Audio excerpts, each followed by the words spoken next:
Yep, we're going to call this meeting to order for the Economic Development Committee for the Town of St. John, June 24th meeting. Please rise for the Pledge of Allegiance. Yep. Pledge allegiance to the flag of the United States of America and to the republic for which it stands, one nation, under God, indivisible, with liberty and justice for all. Thank you. Mr. Craig Phillips will call the roll call, please. All right, Mr. DeYoung. Present. Ms. Stoming. Present. Mr. Lax-Salinas. Present. Did I say that correctly? Yes. Okay, just wanted to know if it was Salinas or Salinas, I wasn't sure. Is it Godoy? Yes, present. Mr. Robertson? Ms. Hill? Mr. Madsen? Present. Mr. Barry? Here, present. Town Manager Craig Phillips is present, and Brian Blazak. I'm not sure if he's on the line with us or not. He hasn't logged in. Okay, so it looks like you have 7 members present, which constitutes a quorum. Thank you, Craig.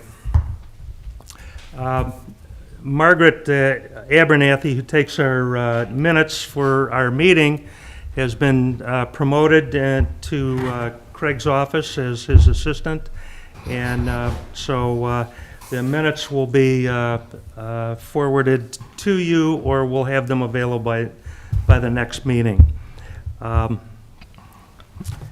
We have new and old business on our agenda, and Craig is going to talk to us about some of the town projects that are ongoing and the status of where things are at the moment with some of these projects that are going on here in St. John. So Craig, if you could give us an update, please. Sure. So as I understand it, customarily, you were interested in, you focused mainly on the Highway 41 and 231 projects? That's correct. Okay, so really I guess the only economic development related project I can give you an update on right now would be the Shops 96 project. And everybody's probably wondering what's going on with that. We are in the process of hopefully the final engineering steps necessary for determining the alignment and construction of the road across the unsuitable soil section of the site. As you all may be aware, there's an issue with the soils on the site, and we're very close to putting out for bid basically some ground improvements that need to be made to replace the bad soils on site, probably next month. And then what we'll be doing is most likely going to be using a system by way we bring in heavy loads of soil basically to compress that site and drain off the excess water from that using what are called wick drains, which will then allow us to construct the road on top of a solid base after that process is complete. And then construction of the entire road segment will likely happen either begin very late this year or early next year. And we are working with the developer, Mr. Boyer, on the adjustments we need to make these changes that have happened to the road alignment, which also affects the layout of lots and things like that. We're also working on drainage improvements that need to be made on the far east end of the site, and currently working with engineers to finalize the options that we have available there. It's basically, it's my understanding that the construction of the retail portions of the project are kind of dependent upon when the road is able to go in. And so we're working diligently to try to finalize exactly what the schedule for that will look like, so that Mr. Boyer will then know, what that resulting schedule is to how that affects his projects. We believe we've come to an understanding as far as what we think the alignment of the intersection of Joliet and 96 Place is going to be. It's going to be a standard T intersection as opposed to a roundabout now, and we think we have a good grasp on what that alignment looks like. We have some, just like I said, lingering engineering issues that we need to figure out before we can arrive at that final exact design. But like I said, we're working through those. You can see that the crew car wash project is underway. There are differing opinions about the crew car wash project, obviously, in terms of whether people like it or don't. But it's currently under construction, and it's my understanding that the land on the corner of 96 and 41, so it'd be the southeast corner, has been sold to Centier Bank, and they're, awaiting being able to start construction on their project as well. That's the Boyer's project there? Yes, yeah. Southeast corner? That would be the southeast corner, right. Good. We believe that the large parcel to the east of what would be Earl Drive and south of 96th Yep. Place has been sold, but we want to verify for sure who that is. The county's records have not reflected that sale yet, so we have to verify with the county who that is for certain. And then, like I said, I think the northern side of the road of 96th Place is going to depend on the timing of the road construction, the finalization of the road construction, and the traffic signal is also dependent upon that as well. And some of the development is dependent upon when the traffic signal is installed. So there's a lot of interwoven elements that we're working, like I said, working diligently to get a grasp on, and hopefully have a much clearer picture here pretty soon what the schedule looks like. So sorry that I can't report much more than that at this point, but there's a lot of work going on a daily basis to try to get all this coordinated and figured out, so. Thank you. Now, can you give us an update on Culverts and what's going on Well, there? Culver's is currently under construction. Yep. I believe that we anticipate the finalization of that construction late summer, an opening of that project most likely late summer. Sure. And you all know that the new gas station at the corner of 231 and 41 went in, and I think that project looks very good. The landscaping especially looks very nice. I know that that Paul Panzik had a hand in working with the Plan Commission and others to make sure that the bar was held a little bit higher than perhaps it would have been normally on that project, and we're hoping to carry that same treatment forward on other projects in the future.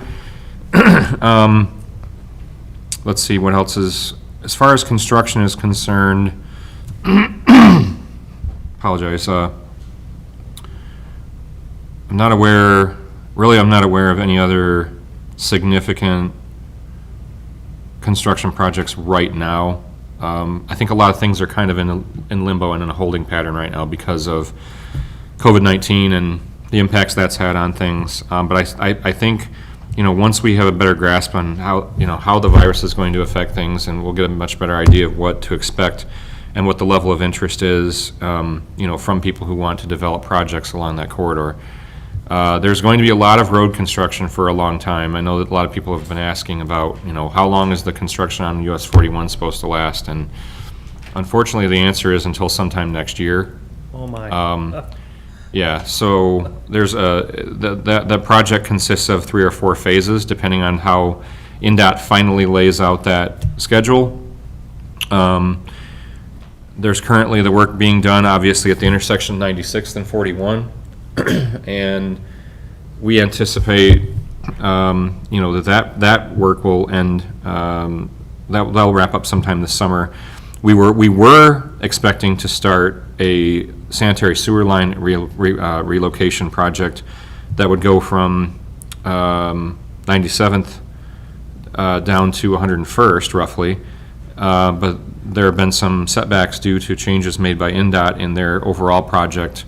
The overall project scope from 97th down to 109th, where some utility lines were power poles were relocated, and that's affected our project that we were expected to do by them.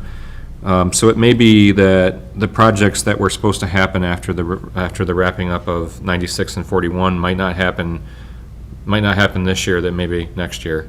But unfortunately, there's going to be construction on 41 for quite some time to come. So, and that's going to be keeping us pretty busy. I know that some members of council and myself and contractors consultants are working together on exploring options for the improvement of 93rd and 41. That improvement of that intersection is a key project and a priority. Not much to share about that right now, but understand that that's definitely a priority of the administration, and that's something else that we're going to be obviously focusing a lot of our effort on. So unless there's other specific projects you guys know of that have been discussed in the past that, I can either update you on or look into, I'm not really sure there's much else to report at this point, unfortunately. Okay. Our members that are logged in, do you have any questions for Craig? I do, Craig. I was wondering if there's any information on future projects going in, I guess in the parcel of land that's south of Alsip and east of 41 between Alsip Nursery and 105th.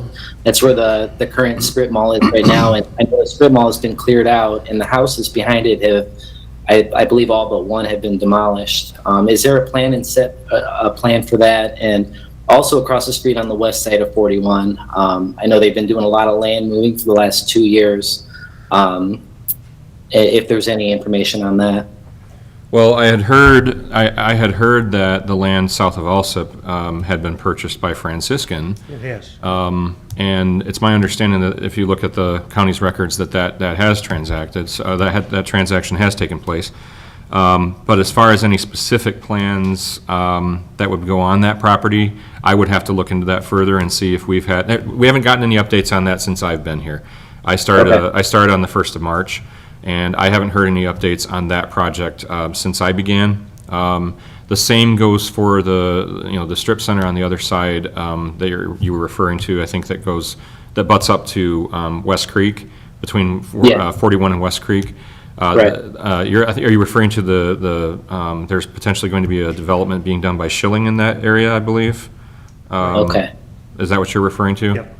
I believe so. Yeah, it's As far as I know, that's ongoing, and I would have to check with Rick Eberly to see if there's been any updates on that. But I haven't been given any updates on anything with regard to that project since I started. Now, that doesn't mean that, like I said, Rick Eberly may have had conversations that I'm not aware of with that. But yeah, I can look into that and find out for you. Sure, that'd be awesome. Thank you. Errol, do you have any questions for Mr. Phillips?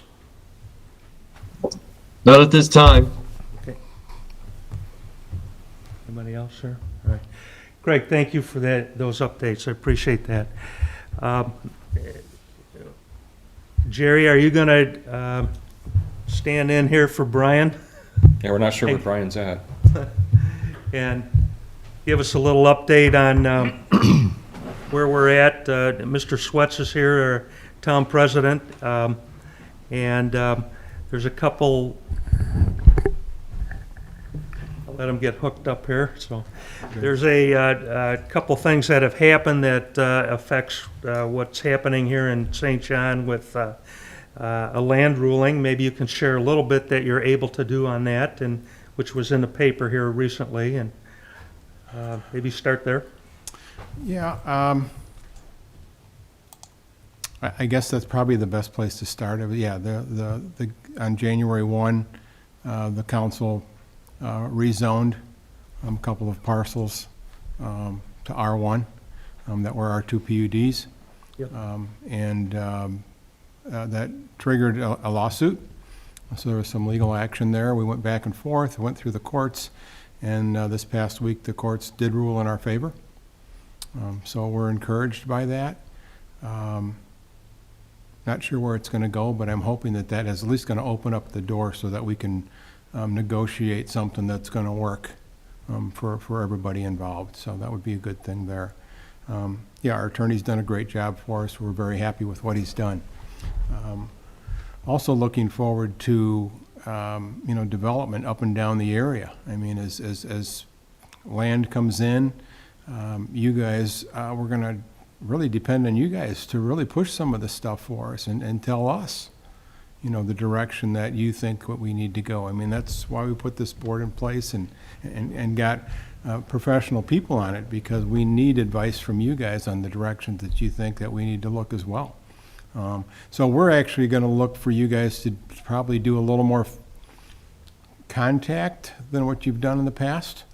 I wish I had a budget number for you, but just unsure what's gonna happen right now with budgets this year in the general fund, with the property tax issues and whether those are gonna get paid on time and when we're gonna get dispersed and things like that. So we have to watch our budgets a little bit. Yep.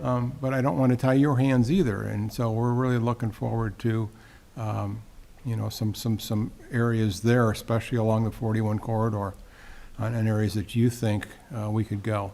And let me think what else we've got. Well, we have Aspen Cafe closing, and there is a liquor license there. There is. And that's a valuable commodity for the town if it's something can be put together for a nice restaurant, Right. dining, fine dining. I know Craig was looking into possibly trying to get another license or two with. Say that Sorry, do you want me to comment on that? again. If you can, Craig, that would be great. Sure. because, So when Mr. DeYoung and I met shortly after I began, we discussed the possibility of exploring whether or not the town would be able to possibly create a special district based on basically a riverfront, if you will. And what I'm in the process of looking into whether or not West Creek would qualify as a river per that statute. And if that's the case, it may be possible for the town council to pass an ordinance that would allow for the creation of a district that would basically result in the issuance of some additional liquor licenses in the town. And then you could also set the standards by which those would be, the council would set the standards by which the licenses would be granted and recommendations would be made to the Alcoholic Beverage Commission to do that. So, that's something that we are exploring, and could potentially. I make no promises because describing West Creek as a river is a little bit of a stretch. So, at least at this part in St. John, but it's something that we're looking into, and if it's good news, we'll share that with you, and I guess go from there in terms of potentially pursuing something like that. I had a project that before COVID hit that we had a client interested in coming to town to bring a nice restaurant here, but that was the big issue. So I think if we're going to attract a nice restaurant or a banquet hall, I think we need to pursue that. So if there's anything that this board can do to help you, Craig, on that aspect of just trying to get information for you, or Well, if we can get an answer on whether it's an option or not, perhaps the board could be helpful in communicating with and essentially getting the support of the holders of existing licenses, because that's always the issue that comes up when communities try to pass these types of districts, is the existing license holders, helping them understand why it's a benefit, to consider putting something like that in place. And so that would be, I think, the best way, in garnering that support to be able to make something like that possible. I think that would be the most effective way for the Economic Development Committee to be involved in that process. So, yeah. and then when the census happens, then possibly there'll be maybe two more available. Could be whatever that size census, of the town. whatever the Is that census correct, number Jerry? results in. I believe it's one license per 1,500 people. What is it, one license? I believe it's one license per 1,500. 1,500 people. But we would have to double check to make sure that hasn't changed. Okay. But at one time that was the standard, and that depends on when the census is certified, and then the Alcoholic Beverage Commission, I think, notifies the communities. And the challenge is that, like in many communities, that we have the same challenge, that there is a significant amount of population in unincorporated Lake County that the towns, the municipalities in the county don't get to use. They don't get to use that to try, and it's the towns and the cities mostly where these businesses are located. So there's this unfortunate mismatch between where the population is located versus where they go to be served, so to receive those services. And that's always been the issue with liquor licenses. Now, I was in a previous meeting with the Kmart folks, and I know that town council wants to meet with them, and you And want to meet with them. yes, and I've been asked by them to set up a meeting, and I'm working on that. I've gotten Mr. Hoffman's contact information, and as I understand it, Mr. Hoffman decides whether he wants to talk to you or not. That's correct. And He's been difficult. so I just But- today actually got an email from one of the council members asking that I reach out to them, and I'm doing that. So we'll see if I have any luck. In the past, he came out here to one of our meetings, it was probably a year and a half ago, and he said that once the shops on 96 got started, then that would Yep. perk their interest to do something with maybe a new front on that Kmart building or develop those outlots. And I think if we can encourage him about developing those outlots, and then, I don't know if the and footprint perhaps- is big enough for the Kmart building to do anything with. Well, and perhaps once we know a schedule of exactly when to expect what with regard to the 96 place Right. construction, that would be an easier conversation as well, because I know that he is very interested in the signal Yes, at that location. yes, And he felt that he wanted to wait until after the signal was installed to really commit to anything. That's my understanding. So this is just what I've been told by others. I haven't spoken with him personally, but I'm going to make that attempt. So okay. I'm glad you brought that up, actually. I meant to mention that because it's timely, because like I said, just today, we had a conversation about the Kmart property. It comes up regularly, as you can imagine. And then I had a meeting with the developer that owns the property just north of the Shrine, who I think we all know who that is. But he's going to work on that probably.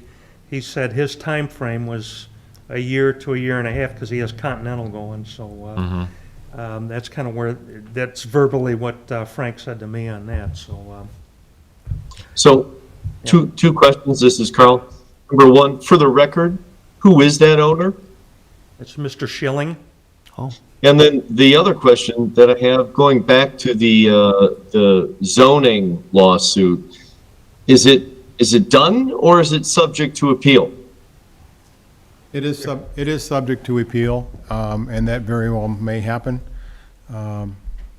But, yeah, that's probably about as far as I can go with it. It probably will be appealed, unless we can sit down and come to some type of terms, so we'll see where that goes. Okay. Does So that answer your the question? Well, I mean, directly, yeah, I guess indirectly it'd be, so the town, if the town had other plans that were dependent upon the zoning being final, those plans cannot move forward because the lawsuit, even though the town won, may be tied up in litigation for a while. Unless, of course, there's a settlement. Well, the town doesn't have any plans. It would be the developer who owns the property would come to us and ask to have that developed. And I'm assuming that he's not going to do that if he's going to appeal it, but if he wants to try to negotiate 200 and some acres over there, I think we would be willing to do that. Exactly, but I mean, without the zoning, I mean, the town decided to rezone, which caused a problem with the plans, which is the nature of the lawsuit. That's all I was, Oh, you know, yes. kind of get. Yeah. This is all residential though, so it's not really something that we would have much influence on in this board. Right, I mean, the plans for there were all residential anyway, so. Got it. Okay. Speaking of, Thank you. sorry. Do you have an approximate square footage for that Aspen space? I do not, but we can easily get that that. information for you. I believe that's probably on the county's records. Okay. Probably pretty available on the county's. And I know the property Assessment right next to database. it, the people that own that are eager to do something with that because they came before our board a year ago wanting to put a high-end car storage facility, you know, but he was trying to pre-sell those condos before Yep. he had anything going, but I don't think that went very far, so. Oh, so that's not gonna go in? Well, nothing's come before the town for any of that yet. Okay. So. Is there any other questions here for Mr. Swets or Mr. Phillips by the board? Kelly, you have anything? I do not. Okay. Carl? Nope. Yeah, thanks. I just had my microphone muted. Thanks, not at this time. Thank you. Yep. And Joey, anything? Nope. No, I think everything was answered that I was wondering. Thank you very much. Okay. All right. Well, that's all about what I have, unless Jerry wants to give us any more updates, but I really don't have much. Everything's just in the beginning stages of, so. yep. The kind of, the COVID-19 has kind of put everything into a holding pattern, so. Sure, sure. Maybe one last thing, is there a 5-year plan possibly that the board has a vision for, maybe, that, We're actually working on that right now. We had a presentation last week by our accounting firm, which is Baker and Tilly. The departments and stuff put something in place there. Yep. That's gonna help us budget, things going forward for the next 5 years. Yeah. You know, which is rather than just do things on an annual basis, let's try to plan for the things we're gonna need in the future. So, yeah, we're working on that right now, as a matter of fact. good. So. Board members, any other questions? Nope. One question for our esteemed president. Would it be possible for us to schedule a meeting or two outside of these meetings so that we could work either in person, as of course these restrictions allow us, or quite effectively using a Zoom, a video, or some other type of meeting, including this one, just to have an EDC meeting or two to get caught up? Because my sense is, I feel like, just as we got started, the whole COVID thing hit, and now we've just been kind of blacked out for a while, and it's already the middle of the year. I was just hoping that maybe, even if in a video way, we could recoup, revisit some items, get some traction going, and at least be able to input to the council some things that they might find helpful. I believe we can subcommittee, but I don't know what the regulation is behind that. I believe you could have a study session. Now, Craig, you can go back online and pick up our meetings, because they've all been taped. So Okay. if any board member wants to start going back into those archives, they're available on that town website, so.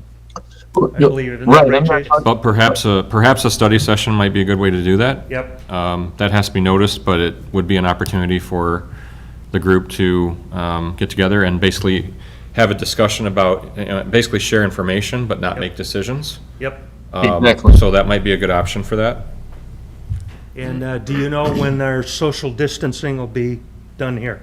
No, because even at stage 5, which is expected to potentially be July 4th, we have to find out whether or not that gets lifted for Lake County. It most likely will now, because stage 4 all went at once. But if stage 5 happens on the 4th of July, it's my understanding from previous comments made by the governor that social distancing still applies. It just means everything's open, but social distancing rules might still apply, which definitely limit how we interact as And commissions. will we be able to have more than 7 people in a room? Currently you can have, I think we figured out you can fit about 27 people in this room. All right. The way we've Well, we got couldn't these do that tonight. The way we've got the chairs set Yeah. is the maximum number of people that can be in this room right now. I don't believe that changes on July 4th, unless he removes social distancing requirements, which I doubt. But if he does, then yes, but if not, then we'll be limited to this. But we can also configure tables, so that we can sit the right distance away from each other and be Yep. at tables. Okay, So that's an option. all right. Hopefully No, I we'll think- find out soon what stage 5 looks like.